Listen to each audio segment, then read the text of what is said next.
Okay, Year 12 Global Politics. Today we're going to be looking at the key terms in people movement. But before we do that, I want to talk you guys through the study design, as there are often some accessible parts that do appear in the blurb. So let's talk about it. So in this area of study, students examine debates about two global ethical issues. They use concepts such as realism and cosmopolitanism as a framework for analysing these issues and debates. These issues are considered in the context of case studies that transcend specific states, regions, and continents. International law encompasses a wide range of rules that might be seen to govern the actions of states in international relations, such as treaties, declarations, bilateral and multilateral agreements, and even decisions made by bodies such as the UN Security Council. Students consider the international law that relates to these issues. They examine and analyse the effectiveness of the responses by global actors and the extent to which these responses reflect the obligations outlined in the relevant international law. Students develop the understanding that global actors may be guided by particular ethical perspectives they bring to these issues. Similarly, a global actor's perspective may determine its view on how justice can be determined in relation to these ethical issues. Students come to understand that the cosmopolitan perspective is not accepted universally. Then in relation to people movement, which is the topic we're going to be looking at first, people movement, both domestic and international, whether as a result of globalization, conflict, economic interest, natural disaster, or human-made disaster, is an ongoing ethical issue. Students consider debates about people movement and arguments about the moral obligation to help foreigners over a state's national interest, which are often presented in a form of the need for border security. So that there is already one of the key debates that they're really outlining there, obligations to asylum seekers or the need for border security. In terms of the key knowledge that you need to know for this area of study, we do need to be able to sometimes link these key terms to the other concepts. So we need to know the terms realism, cosmopolitanism, justice, ethics, and international law. We need to know about international laws relating to people movement, and then the global actors' responses to these laws, and whether an actor has been cosmopolitan or realist.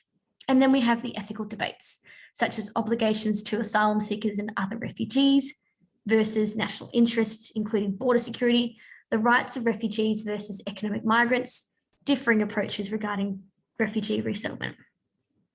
So yeah, this is the key knowledge. The skills are important as well, because often they can use exam questions out of these. And that is, we need to be able to define and explain the key terms,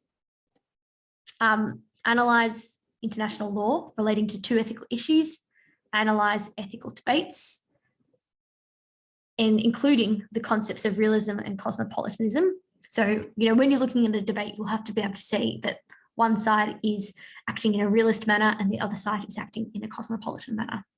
And then to be able to evaluate the effectiveness of a response by a global actor. So yeah, that is the key knowledge and the key skills. In terms of the key terms, I'm going to talk you through all 5 of them. And it is really important that you do understand what they all mean, because, they could come up in a question where you have to apply the key term to responses, or, just be able to apply these key terms somewhere. So let's start with realism. Realism involves states prioritizing their specific interests and needs over those in the global community. So, for states, the most important need for them is their national interest, and that does become more important than their international obligations. A state is more concerned about their national interests and their sovereignty than what they need to do in the international community. Sometimes it could be seen as being, important for their economic prosperity and protecting their citizens. And yes, it may be perceived as being their own selfish aims in the international community's, perspective. It is, though, what the state wants to do, and it is for their national interest. So Australia has been seen mostly through their Operation Sovereign Border policy as being a realist. It's a realist response because Australia is about, protecting themselves from illegal refugees and are focusing on border securities, and are acting in the interest of the state. So they're acting in the interest of Australia rather than in the interest of the international community. Tony Abbott, when introducing this policy, said that, we are defending our national sovereignty, meaning it's all about protecting Australia's borders. And, border security is the interest to Australia, and they're doing this over their obligations to refugees and the international community. The complete opposite of that is cosmopolitanism. And this is when, it reflects a desire among global actors to cooperate, to reach common goals and outcomes, to meet challenges that are presented to the global community.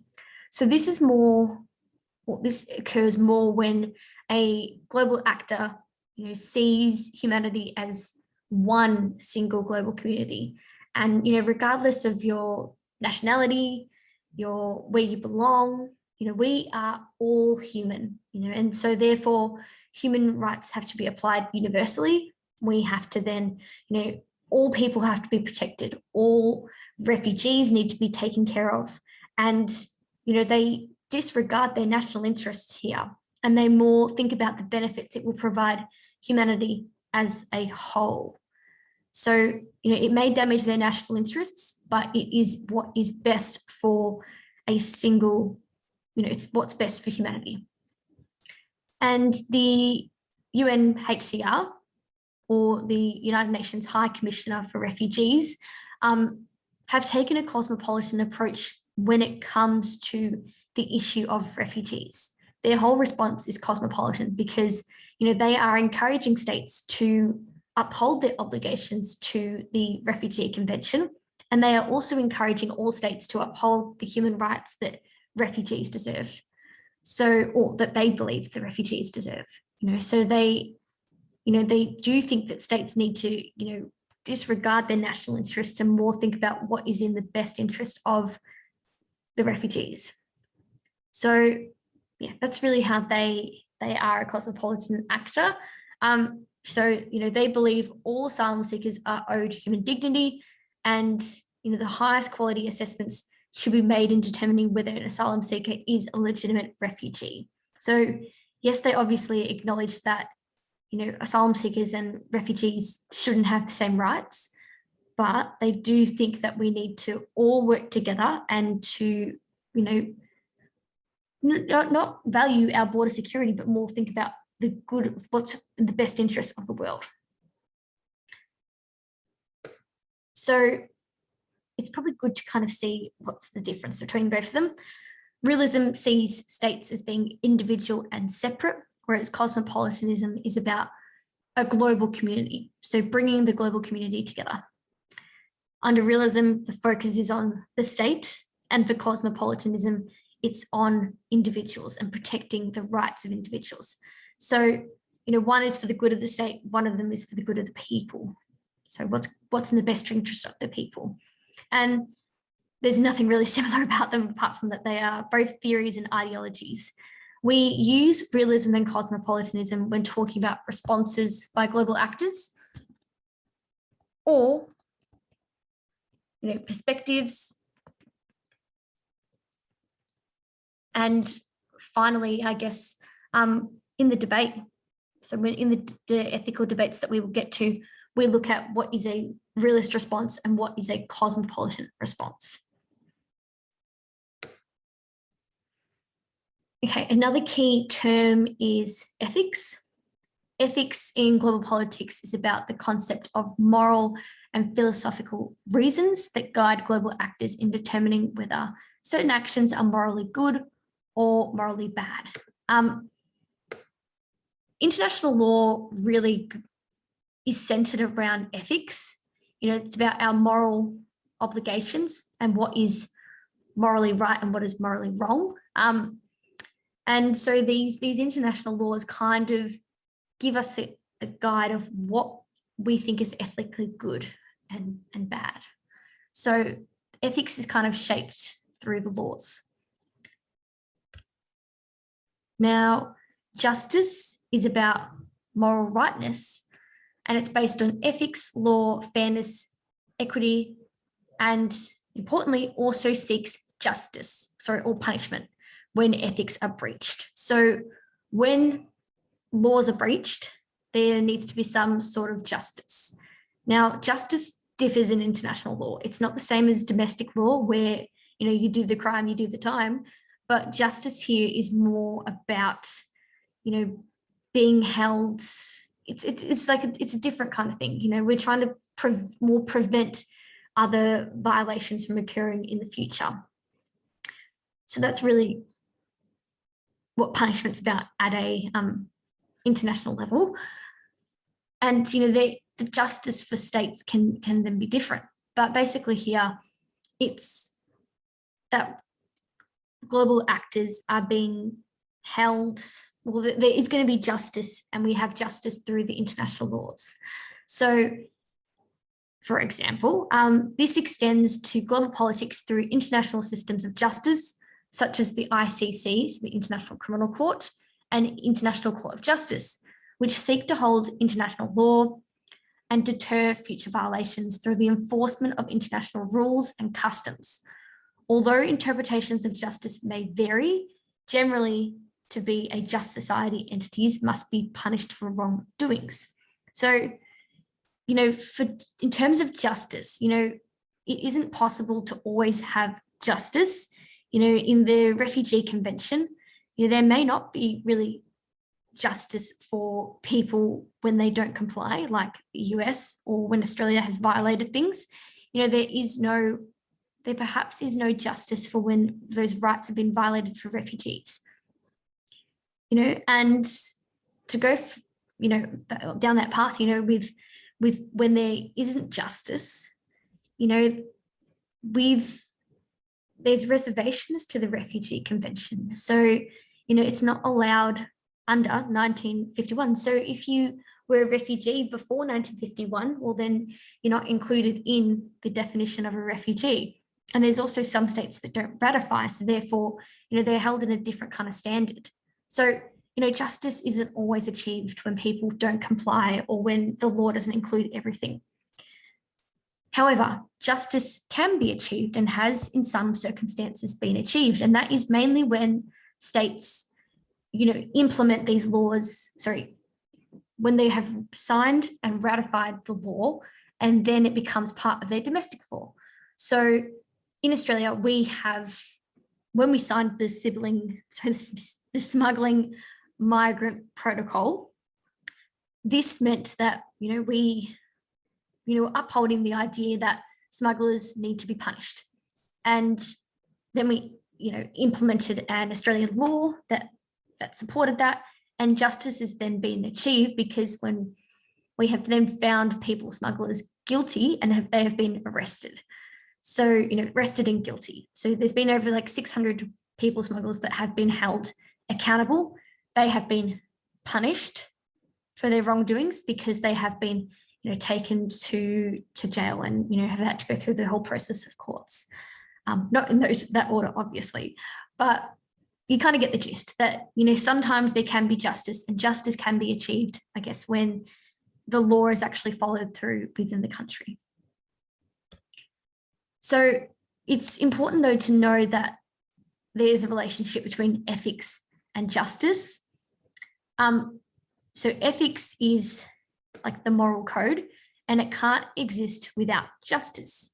So when there's been an ethical breach, we need to then have justice in place to sanction people and sanction states for being held accountable. So really, justice, deals with consequences given from individuals who disobey ethics. I think that's a really nice way of seeing it, that, justice, is other laws that we have. And, when you violate when you violate the ethics from the laws, then yeah, that means that then we have to hold you accountable with justice. So justice is also legally binding and can be achieved through international systems of justice, such as the ICC and ICJ, upholding ethics and international law and deterring future violations. Okay, and the final key point or key term is international law. And international law is a body of rules established by custom or written legal agreements that are accepted as binding upon the international community. So legal agreements such as treaties are only binding on those who consent to it through explicit ratification.